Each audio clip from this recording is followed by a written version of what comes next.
ગત રાત્રે પડેલા 4 ઇંચથી વધુ વરસાદને લઈને ઠેર ઠેર પાણી ભરાયા છે। અહીંયા આપણે દ્રશ્યો બતાવ્યું છે। અહીંયા એ મુખ્ય માર્ગ છે જે આબુ રોડને જોડતો મુખ્ય માર્ગ છે। પાલનપુરના બિહારી માર્ગ ઉપર અહીંયા તળાવ જેવા દ્રશ્યો નેશનલ હાઈવે પર જોવા મળી રહ્યા છે। અહીંયા અનેક વાહનો પાણીમાં ગરકાવ થઈ ગયા છે, વાહનો પણ બંધ પડી રહ્યા છે।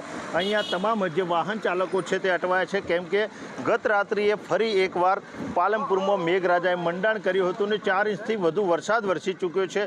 ત્યારે આ દ્રશ્યો છે પાલનપુર નેશનલ હાઈવેના, જે હાઈવે છે, જે મુખ્ય હાઈવે, જે રાજસ્થાનને જોડતો મુખ્ય હાઈવે છે, તે હાઈવે ઉપર કેડસમાં પાણી ભરાય છે। અહીંયા તમામ વાહનોની લાંબી લાઈનો લાગી છે। અહીંયા ટ્રક પણ બંધ હાલતમાં જોવા મળી રહ્યો છે। ટ્રક બંધ થવાથી અહીંયા માર્ગને ડાયવર્ટ કરવામાં આવ્યો છે અને સિંગલ જે હાઈવે કરવામાં આવ્યો છે, કેમ કે અહીંયા રાજસ્થાનથી ભારે ટ્રાફિક રહેતું હોય છે। રાજસ્થાનના તમામ વાહનો અહીંથી પસાર થતા હોય છે। આપ દ્રશ્યોમાં જોઈ શકો છો કે ટ્રકના બોનેટ સુધી પણ પાણી આવી રહ્યા છે, એટલે કે કેડસમાં પાણી આ નેશનલ હાઈવે ઉપર જોવા મળી રહ્યા છે।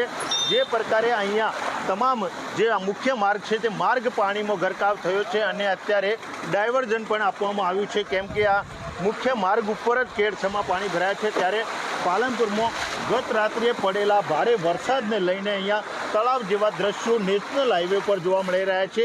નેશનલ હાઈવે ઓથોરિટી દ્વારા પાણી નિકાલ કરવા માટેની કોઈ વ્યવસ્થા કરવામાં આવતી નથી અને જેના કારણે વરસાદના સમયે આ મુખ્ય માર્ગ ઉપર જ પાણી ભરાઈ રહે છે। ત્યારે અનેક વાર રજૂઆતો પણ થઈ ચૂકી છે, પરંતુ આ સમસ્યા ઠેરની ઠેર છે અને તેનો કોઈ નિકાલ આવતો નથી અને જેના કારણે આ માર્ગ પાણીમાં ગરકાવ થઈ જાય છે અને હજારો વાહન ચાલકો રાહદારીઓ અટવાય છે। ત્યારે અહીંયા દ્રશ્યો બતાવીશ તમને કે આ તમામ જે માર્ગ છે તે માર્ગ પાણીમાં ગરકાવ થયો છે અને જેના કારણે અનેક વાહન ચાલકો અત્યારે અટવાયા છે। મોગજી ચૌધરી, વીટીવી, બનાસકાંઠા।